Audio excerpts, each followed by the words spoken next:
last pitch in a moment for ADP Renaud Duplé, Deputy Managing Director in charge of operations, to talk about luggage logistics for the athletes and disabled people, and mobility and mobilization of the company's staff. Welcome, Renaud.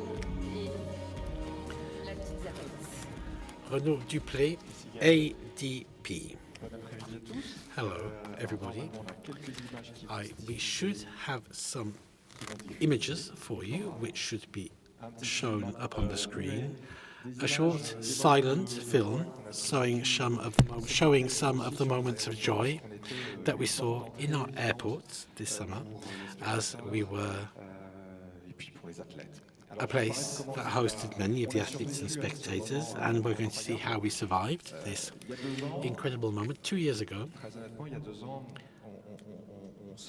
we were coming out of the terrible COVID crisis, which had taken us into great difficulties with COVID, then a sharp upturn, and then we had to start thinking about the games, which were going to be coming in 2 years' time.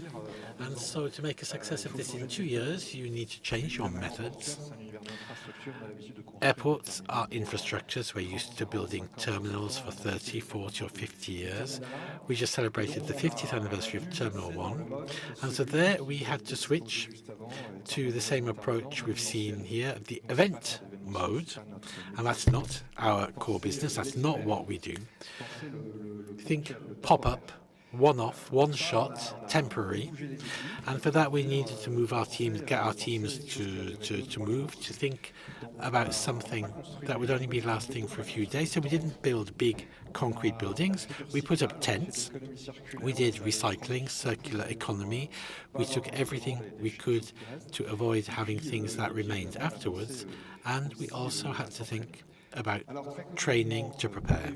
In very practical terms, to make a success of this challenge, with the athletes in particular arriving in our airports, we needed to be able to handle large groups with lots of sports equipment and luggage, the sort of things that always make it complicated when you come to the airport. You usually come just with 1 or 2 people, with a suitcase of just the right size, just the right weight, and you arrive by Metro Line 14 at Orly. Our athletes, however, arrive in groups of 30, 40, 50, sometimes more. They have a whole pile of objects, more or less packaged, more or less easy to handle, ranging from kayaks to bikes, obviously. And we even had the Uzbeks who arrived with a huge barbecue. You can imagine it looked like a huge tank, which obviously isn't the sort of thing we're usually used to handling.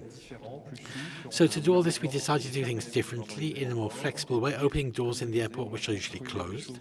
And we put things together on a pop-up, temporary basis, and to manage the luggage on departure, we built a small pop-up terminal in the athletes' village and the Paralympic village to check in the baggage, which was then taken to the airport. Obviously, making a success of the Games also required that we make a success of the Paralympic Games with all the people with disabilities.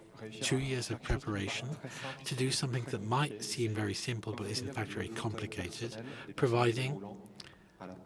getting the personal wheelchair of the person to the door of the aircraft, and then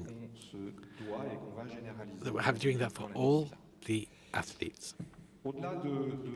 In addition to this very operational dimension, for us the Games were also an opportunity to celebrate, to decorate our airports. If you've travelled through Charles de Gaulle, Roissy or Orly, at this time you will have seen some very ambitious, colourful decoration like in the other Olympic sites. We wanted to look like all those incredible Olympic venues that you saw.